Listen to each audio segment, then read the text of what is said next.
en busca de Mr. Hyde. Aquella noche Mr. Utterson llegó a su casa de soltero sombrío y se sentó a la mesa sin gusto. Los domingos, al acabar de cenar, tenía la costumbre de instalarse en un sillón junto al fuego y ante un atril en que reposaba la obra de algún árido teólogo hasta que el reloj de la iglesia vecina daba las 12, hora en que se iba a la cama, tranquilo y agradecido. Aquella noche, sin embargo, apenas levantado los manteles, tomó una vela y se dirigió a su despacho. Una vez allí, abrió la caja fuerte, sacó del apartado más recóndito un sobre en el que se leía Testamento del Dr. Jekyll y se sentó, con el ceño fruncido, a inspeccionar el contenido. El testamento era hológrafo, pues Mr. Utterson, si bien se avino a hacerse cargo de él una vez terminado, se había negado a prestar la menor ayuda en su confección. El documento estipulaba no sólo que tras el fallecimiento de Henry Jekyll, doctor en medicina y miembro de la Royal Society, todo cuanto poseía fuera a parar a manos de su amigo benefactor Edward Hyde, sino también que en caso de desaparición o ausencia inexplicable del Dr. Jekyll durante un periodo de tiempo superior a los 3 meses, el antedicho Edward Hyde pasaría a disfrutar de todas las pertenencias de Henry Jekyll sin la menor dilación y libre de cargas y obligaciones, excepción hecha del pago de sendas sumas de menor cuantía a los miembros de la servidumbre del doctor. El testamento venía constituyendo desde hacía tiempo una preocupación para Mr. Utterson. Le molestaba no solo en calidad de abogado, sino también como amante que era de todo lo cuerdo y habitual, por ser hombre para quien lo desusado equivalía, sin más, a deshonroso. Y si hasta el momento había sido la ignorancia de quién podía ser ese Mr. Hyde lo que provocara su enojo, ahora, por un súbito capricho del destino, lo que sabía de él era precisamente la causa de su indignación. Malo era ya cuando aquel personaje no constituía sino un nombre del cual nada podía averiguar, pero aún era peor ahora que ese nombre comenzaba a revestirse de atributos detestables. De la neblina movediza e incorpórea que durante tanto tiempo había confundido su vista, saltaba de pronto a primer plano la imagen concreta de un ser diabólico. Creía que era locura, se dijo mientras volvía a colocar en la caja el odioso documento, y me empiezo a temer que sea infamia. Apagó la vela, se puso el abrigo y se dirigió a la plaza de Cavendish, reducto de la medicina donde su amigo, el famoso doctor Lanyon, tenía su casa y recibía a sus numerosos pacientes. Si alguien sabe algo del asunto, tiene que ser Lanyon, había decidido. El solemne mayordomo lo conocía y le dio la bienvenida. Sin dilación le condujo a la puerta del comedor, donde sentado a la mesa solo y paladeando una copa de vino se hallaba el doctor Lanyon. Era un hombre cordial, sano, vivaz, de semblante arrebolado, cabellos prematuramente encanecidos y modales bulliciosos y decididos. Al ver a Mr. Utterson se levantó precipitadamente de su asiento y salió a recibirle tendiéndole ambas manos. Su cordialidad podía resultar quizá un poco teatral a primera vista, pero respondía a un auténtico afecto. Los dos hombres eran viejos amigos, antiguos compañeros, tanto de colegio como de universidad, se respetaban tanto a sí mismos como mutuamente, y lo que no siempre es consecuencia de lo anterior, gozaban el uno con la compañía del otro. Tras unos momentos de divagación, el abogado encaminó la charla al tema que tan desagradablemente le preocupaba. Supongo, Lanyon, dijo, que somos los amigos más antiguos que tiene Henry Jekyll. Ojalá no lo fuéramos tanto, dijo Lanyon riendo. Pero sí, supongo que no te equivocas. Lai, ¿qué es de él? Últimamente lo veo muy poco. ¿De veras? Dijo Utterson. Creí que los unían intereses comunes. Y así es, fue la respuesta, pero hace ya más de 10 años que Henry Jekyll empezó a complicarse demasiado para mi gusto. Se ha desquiciado mentalmente y aunque, como es natural, sigue interesándome por mor de los viejos tiempos, como suele decirse, lo cierto es que le veo y le he visto muy poco durante estos últimos meses. Todos esos disparates, tanto poco científicos, añadió el doctor mientras su rostro adquiría el color de la grana, habrían podido enemistar a Daimon y Pythias. Aquella ligera explosión de ira alivió en cierto modo a Mr. Utterson. Difieren solamente en una cuestión científica, se dijo, y por ser hombre desapasionado con respecto a la ciencia, excepción hecha de lo concerniente a las escrituras de traspaso, llegó incluso a añadir pequeñeces. Dio a su amigo unos segundos para que recuperase su compostura y abordó luego el tema que le había llevado a aquella casa. ¿Conoces a ese protegido suyo, un tal Hyde? Preguntó. ¿Hyde? Preguntó Lanyon. No, nunca he oído hablar de él. Debe de haberle conocido después de que yo dejara de frecuentar su trato.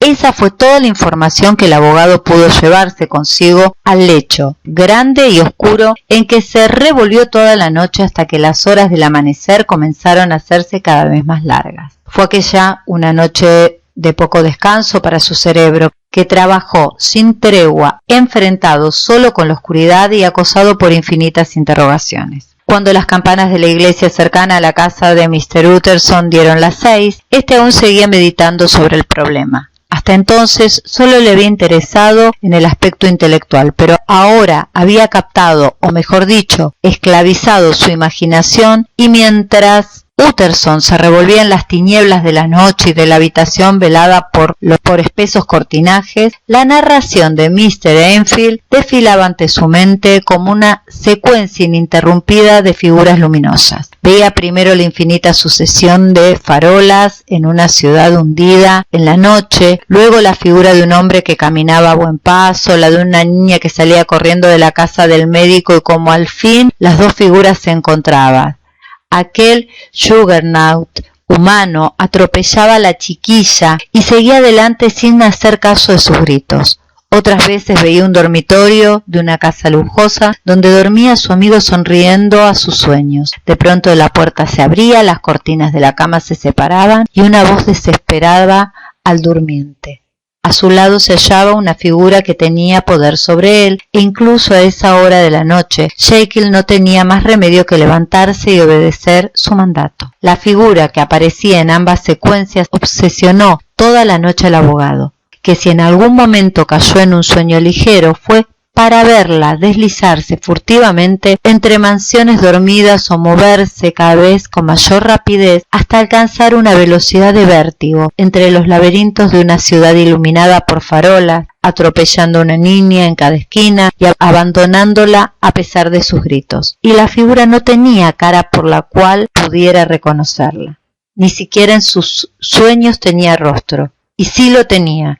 Le burlaba apareciendo un segundo ante sus ojos para disolverse un instante después. Y así fue como surgió de pronto y creció con presteza en la mente del abogado una curiosidad singularmente fuerte, casi incontrolable, de contemplar la faz del verdadero Mr. Hyde.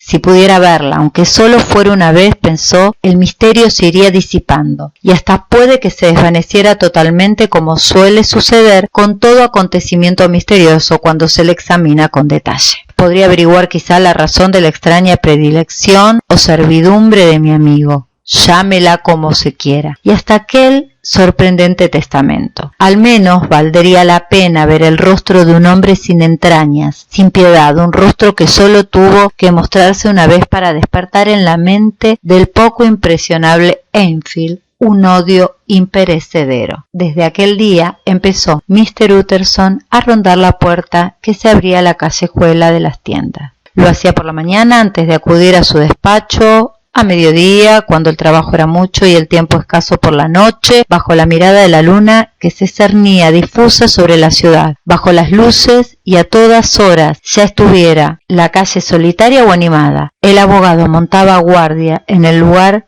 que para tal fin había seleccionado. Si él es Mr. Hyde, había decidido, yo seré Mr. Sick. Al fin vio recompensada su paciencia. Era una noche clara, despejada, el aire helado, las calles limpias como la pista de un salón de baile, las luces inmóviles por la falta de viento proyectaban sobre el cemento un dibujo regular de claridad y sombra. Hacia las 10, cuando las tiendas estaban ya cerradas, la calleja queda solitaria. y a pesar de que hasta ella llegaron los ruidos del Londres que la rodeaba muy silenciosa. El sonido más mínimo se oía hasta muy lejos. Los ruidos que procedían del interior de las casas eran claramente audibles a ambos lados de la calle, y el rumor de los pasos de los transeúntes precedía a estos durante largo rato. Mr. Utterson llevaba varios minutos apostado en su puesto cuando oyó unos pasos leves y extraños que se acercaban. En el curso de aquellas vigilancias nocturnas se había acostumbrado al curioso efecto que se produce cuando las pisadas de una persona aún distante se destacaban súbitamente, con toda claridad, del vasto zumbido y alboroto de la ciudad.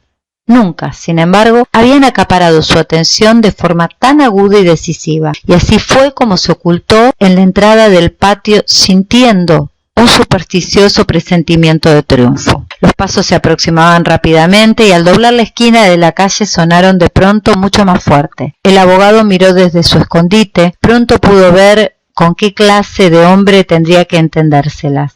Era de corta estatura y vestía muy sencillamente. Su aspecto a una distancia predispuso automáticamente en su contra al que de tal modo le vigilaba. Se dirigió directamente a la puerta cruzando la calle para ganar tiempo y mientras avanzaba sacó una llave del bolsillo con gesto seguro del que se aproxima a casa. En el momento que pasaba junto a él, Mr. Utterson dio un paso adelante y le tocó el hombro. «Mr. Hay, supongo». Hay dio un paso atrás y aspiró con un siseo una bocanada de aire. Pero su temor fue solo momentáneo, y aunque sin mirar directamente a la cara del abogado, contestó con frialdad: «El mismo. ¿Qué desea?»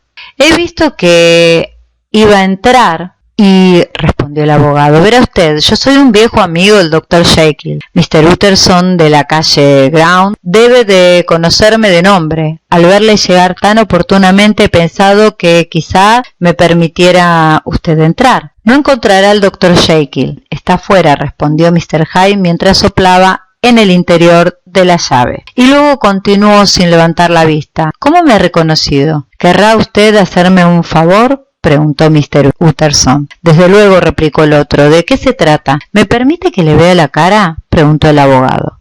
Mr. Hyde pareció dudar, pero al fin, como por fruto de una repentina decisión, le miró de frente con gesto de desafío. Los hombres se contemplaron fijamente unos segundos. «Ahora ya podré reconocerle», dijo Mr. Utterson. «Puede serme muy útil». «Sí», respondió Mr. Hyde. «No está mal que nos hayamos conocido. A propósito, le daré mi dirección». Y dio un número de cierta calle del Soho. «Dios mío», se dijo Mr. Utterson, ¿habrá estado pensando él también en el testamento? Pero se guardó sus temores y se dio por enterado de la dirección con un sordo gruñido. «Ahora dígame», dijo el otro, «¿cómo me ha reconocido?» «Por su descripción», fue la respuesta. «¿Quién se la dio?» «Tenemos amigos comunes», dijo Mr. Utterson. «¿Amigos comunes?», repitió Mr. Hyde con cierta aspereza. «¿Quiénes?» «Jekyll, por ejemplo», dijo el abogado.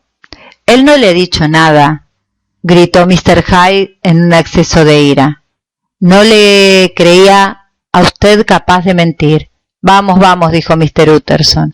«Ese lenguaje no le honra». Estalló entonces el otro en una carcajada salvaje y un segundo después, con extraordinaria rapidez, había abierto la puerta y desapareció en el interior de la casa. El abogado permaneció clavado en el suelo unos momentos. Era la imagen viva de la inquietud.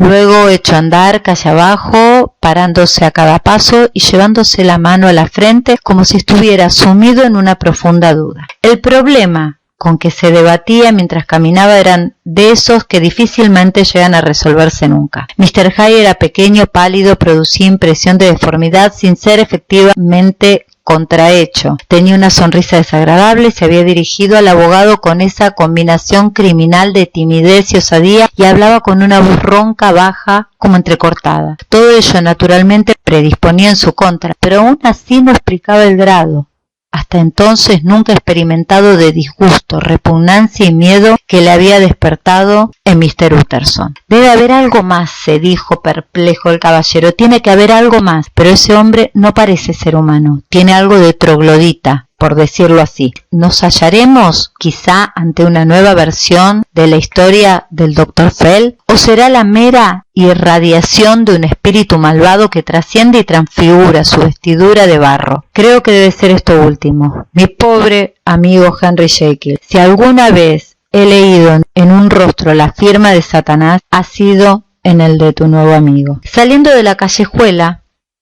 a la vuelta de la esquina, había una plaza franqueada de casas antiguas y de hermosa apariencia, la mayor parte de ellas venidas a menos, divididas en cuartos y aposentos que se alquilaban a gentes de toda clase y condición, grabadores de mapas, arquitectos, abogados de ética dudosa y agentes de oscura empresa. Una de ellas, sin embargo, la segunda a partir de la esquina, continuaba teniendo un solo ocupante, y ante su puerta, que respiraba un aire de riqueza y comodidad a pesar de estar hundida en la oscuridad, a excepción de la claridad que se filtraba por el montante, Mr. Utterson se detuvo y llamó.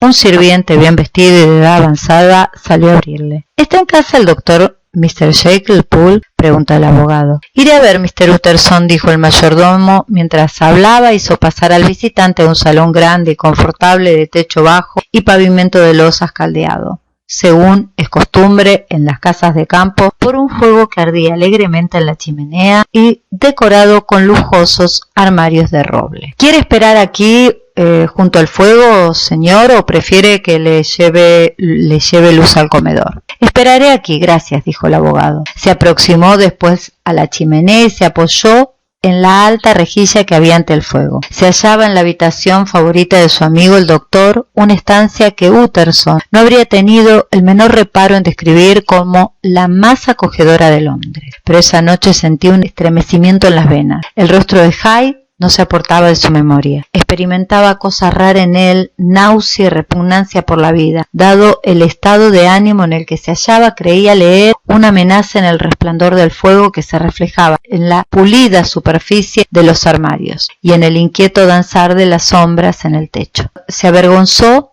de la sensación de alivio que le invadió cuando Poole regresó al poco rato para anunciarle que Jekyll había salido. He visto entrar a Mr. Hyde por la puerta de la antigua sala de disección, Poole, dijo Mr. Utterson. ¿Le está permitido venir cuando el doctor Jekyll no está en casa? Desde luego, Mr. Utterson, replicó el sirviente. Mr. Hyde tiene llaves. Al parecer, su amo confía totalmente en ese hombre, Poole, continuó el otro pensativo. Sí, señor, así es, dijo Poole. Todos tenemos orden de obedecerle. No creo haber conocido nunca a Mr. Hyde, observó Utterson. No, por Dios, señor, nunca cena aquí, replicó el mayordomo. De hecho, le vemos muy poco en esta parte de la casa. Suele entrar y salir por el laboratorio. Bueno, entonces mire, buenas noches, Poole. Buenas noches, Mr. Utterson. El abogado se dirigió a su casa, presa de gran inquietud. Pobre Henry Jekyll, se dijo. Ha debido de tener una juventud desenfrenada. Cierto que desde entonces ha pasado mucho tiempo, pero de acuerdo con la ley de Dios, las malas acciones nunca prescriben. ¿Tiene que ver con eso el fantasma de un antiguo pecado, el cáncer de alguna vergüenza oculta? Al fin el castigo llega inexorablemente, Pedeclaudo, años después de que el delito ha caído en el olvido y nuestra propia estimación ha perdonado ya la falta. El abogado, asustado por sus pensamientos, meditó un momento sobre su propio pasado, rebuscando en los rincones de la memoria por ver si alguna antigua iniquidad saltaba de pronto a la luz como surge un muñeco de resortes del interior de una caja de sorpresa. Pero su pasado estaba hasta cierto punto libre de culpas. Pocos hombres podían pasar revista a su vida con menor temor y sin embargo Mr. Utterson sintió una enorme vergüenza por las malas acciones que había cometido y su corazón se elevó a Dios